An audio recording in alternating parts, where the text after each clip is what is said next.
that we have the original and we have the thing that somebody made based off the original. So if we have an original, what's it called? A primary source. All right, can you repeat after me? If you have an original, it's called a primary source. The original is a primary source. If you have a secondary, then it's a secondary source. If you have a secondary, then it's a secondary source. All right, turn to your partner or the person next to you and tell them what a primary source is.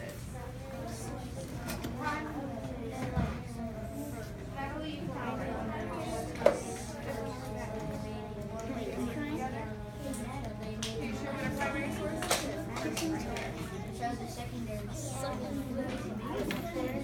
Okay, you can talk with him over this one then, okay? Something secondary because like when they die, Yeah, I didn't like that that's a secondary. button.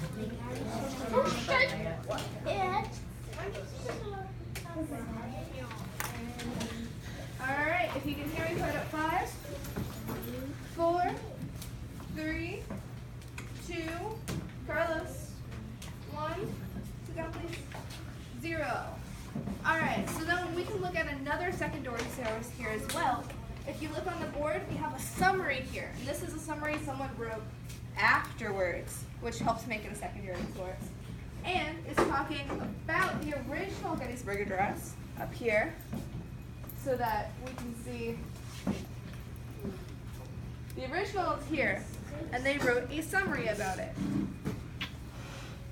So if we read the summary, or look at it, you can see that they're talking about what happens in the original, but it's not the original. So they're using it, but it's not quite the same.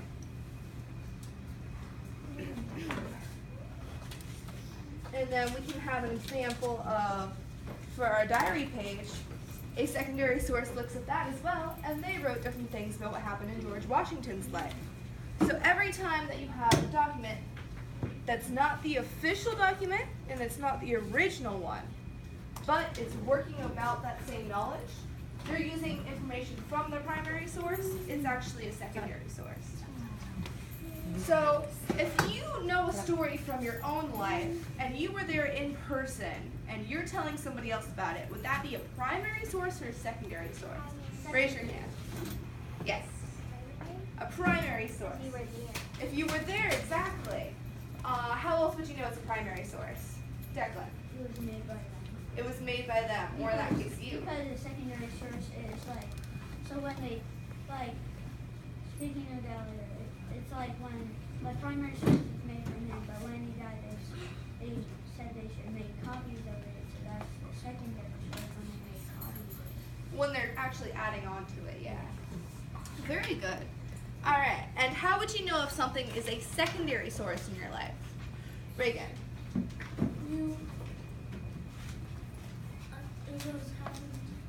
If it happened to someone else?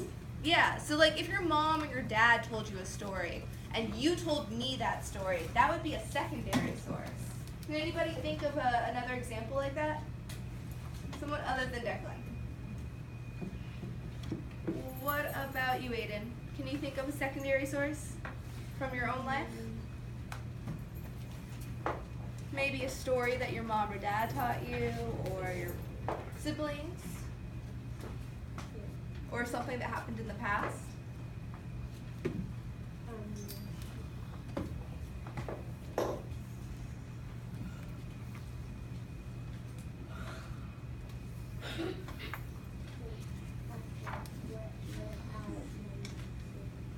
Did they tell you a story?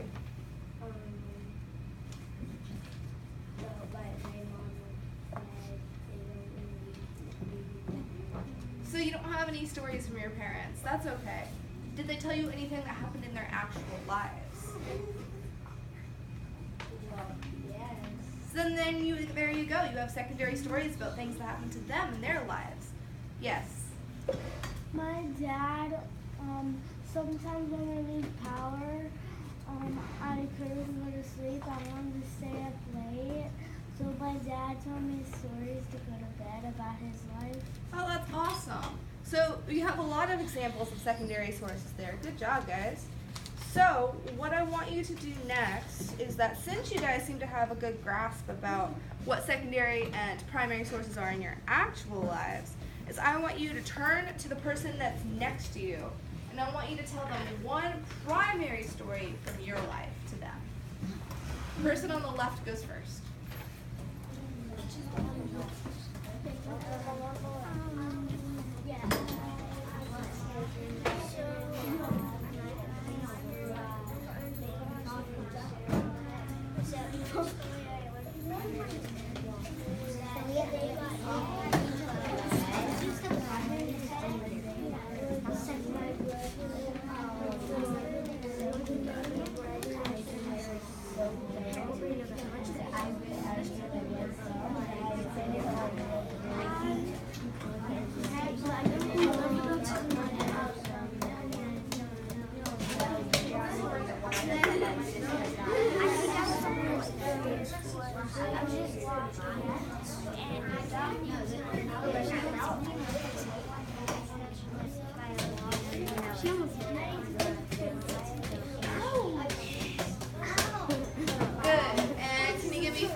So raise your hand if you told your partner a story about something that happened to you specifically. Now raise your hand if you told your partner about something that happened to someone else.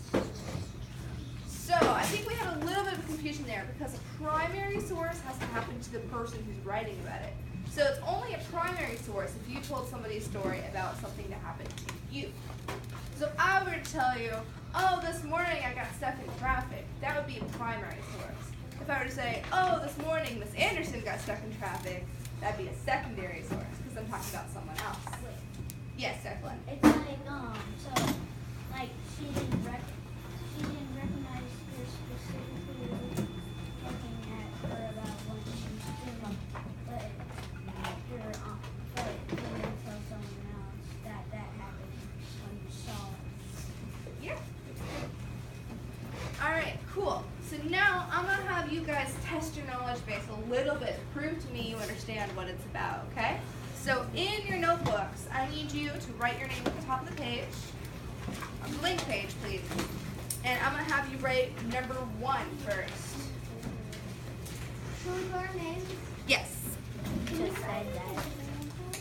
if you want to, but after I finish the question. Wait, no, one where? At the top of the page, left-hand side. Which hand is my left? This one. L. Or left. All right, write your name first, and then write a number 1. And when you have that and you're ready for the question, put your finger on your nose.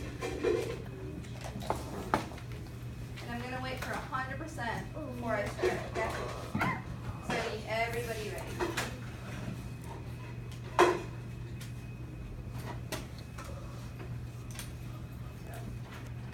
Alright. I need one more. Dylan, are you ready? Thank you. Alright, boys in the back. Alright, they're sharpening their pencils live when they get back. Alright, so the first question is going to be, what is a primary source? Now you can put a definition, which is what it is, and you can put an example if you'd like. I need the definition, but if you want to add an example, you can. Can I put the thing that's on this paper? No.